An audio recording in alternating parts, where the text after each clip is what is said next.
Hi, I'm Alyssa, a dietitian for South Western Sydney Local Health District. Today I'll talk about the role of calcium and vitamin D in bone health, and we'll look at some practical tips to help you reach your calcium and vitamin D goals. It is important to understand that we are not all created equally. Some of us are at a higher risk of having weaker bones than others. Some of the risk factors linked with having weaker bones can be changed, while others can't. These include smoking, drinking high levels of alcohol regularly, that is 2 or more standard drinks every day, being on certain medications, for example corticosteroids, for more than 3 months, not doing enough weight-bearing exercise, not getting enough calcium or vitamin D, a history of bone fractures, including hip fractures, especially after a minor fall or knock, having family members with a history of bone fractures, being a postmenopausal woman because hormones play an important role in bone health, being elderly, or having a known family history of osteoporosis could all mean that you are at a greater risk of having weaker bones. Today I will be focusing on the nutrition risk factors that are changeable. These include getting enough calcium and vitamin D. So let's start with calcium.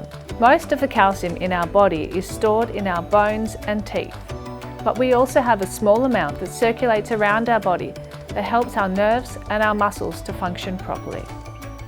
If these levels fall too low and we're not topping them up by eating enough calcium-containing foods, our body will compensate by taking calcium from our bones. This leads to weakening of the bones. Over time, what can happen is our bones become quite thin and brittle. This condition is what we call osteoporosis. Let's look at bones from 2 people, one with healthy bones and one with osteoporosis. You can see that the osteoporotic bone is quite sparse and weak. If these 2 people were faced with the same fall, it is more likely that the one with osteoporosis would end up with a break or a fracture, while the other person might just get away with a bruise.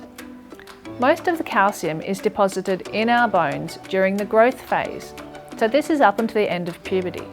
But as adults, we can prevent our bones from thinning and maintain the strength that we already have by having a diet that is high in calcium.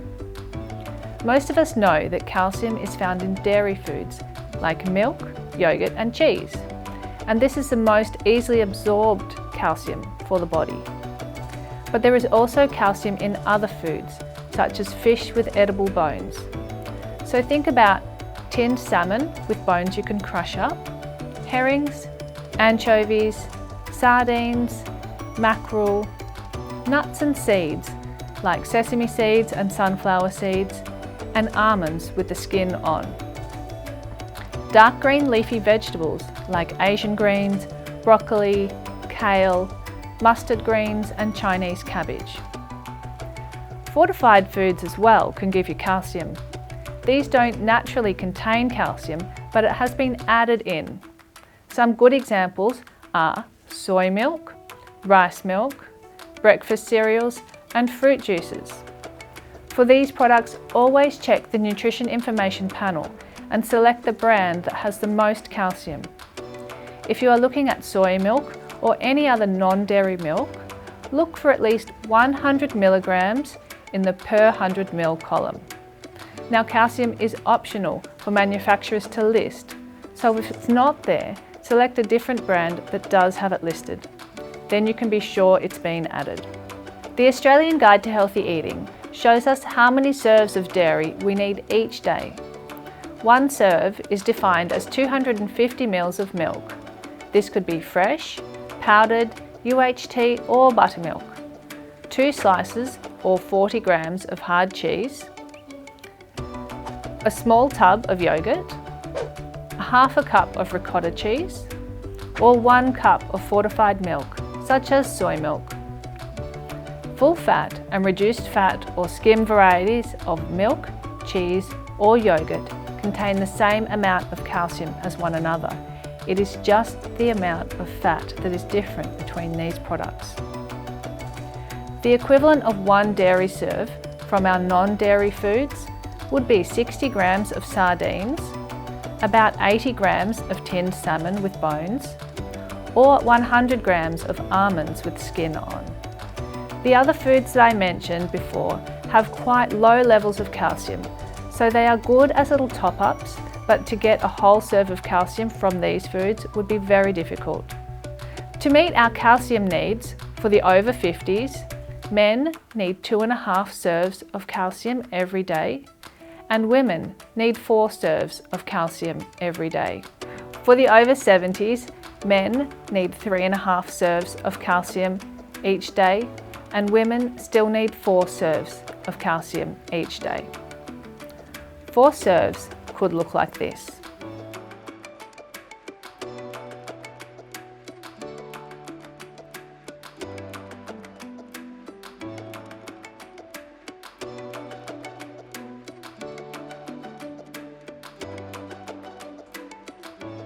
So that you can absorb as much calcium as possible from your food, spread your serves across the day and avoid having too much caffeine, as this can reduce absorption.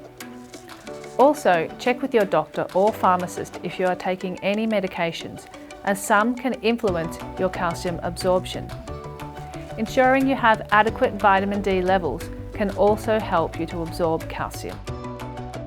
Vitamin D plays a role in bone and muscle development. The way we get vitamin D is in response to our skin's exposure to the sun's UV rays. To explain this a bit further, the inactive vitamin D3 travels to our liver where it is activated and becomes vitamin D2. Vitamin D2 then travels to our small intestine where it's used in the process of absorbing or bringing the calcium into our body. So for this process to work, we need both calcium and vitamin D to be present at the same time. So, understandably, low levels of vitamin D are linked with osteoporosis and an increased number of bone fractures. The most efficient way to get vitamin D is from exposing your skin to the sun's UVB rays. We recommend your long bones, that is your arms, your legs and your face, exposed to the sun. Fair-skinned people need about 5 to 10 minutes of sun exposure each day in summer and 15 to 60 minutes in winter. Darker-skinned people need 7 to 30 minutes of sun exposure in summer and 20 minutes to 3 hours in winter. Sunscreen, clothing and being behind tinted windows will block the UVB rays, so the best exposure is outside in the fresh air. However, in the Australian climate, we need to practice sun safety, so stay out of the sun in the hottest part of the day and avoid prolonged sun exposure. While sun exposure is the most efficient and effective way to get vitamin D, you can also get vitamin D from some other sources. You will find vitamin D in cod liver oil, fatty fish like tuna, oysters, mackerel, sardines and herring. Liver and egg yolks also contain vitamin D, and you can take vitamin D supplements. Mushrooms that have been exposed to UV rays are also a great source of vitamin D. So you can actually leave your mushrooms outside, turn them upside down and leave them in the sun for a few minutes, and they will generate their own vitamin D. Then cook and prepare them as normal. It is very difficult to get all your vitamin D needs from your foods or supplements alone. So if you are unable to go in the sun, please speak to your GP to keep an eye on your vitamin D levels. So to summarise, to reduce your risk of fracture and keep your bones healthy, ensure you are having adequate calcium serves every day, along with getting enough vitamin D. And if you are concerned that you are not getting enough calcium or vitamin D, or if you're worried about your bone health, please see your GP who can organise tests or help you find a dietitian for more personalised dietary advice. Thanks for joining me, and I'll see you next time.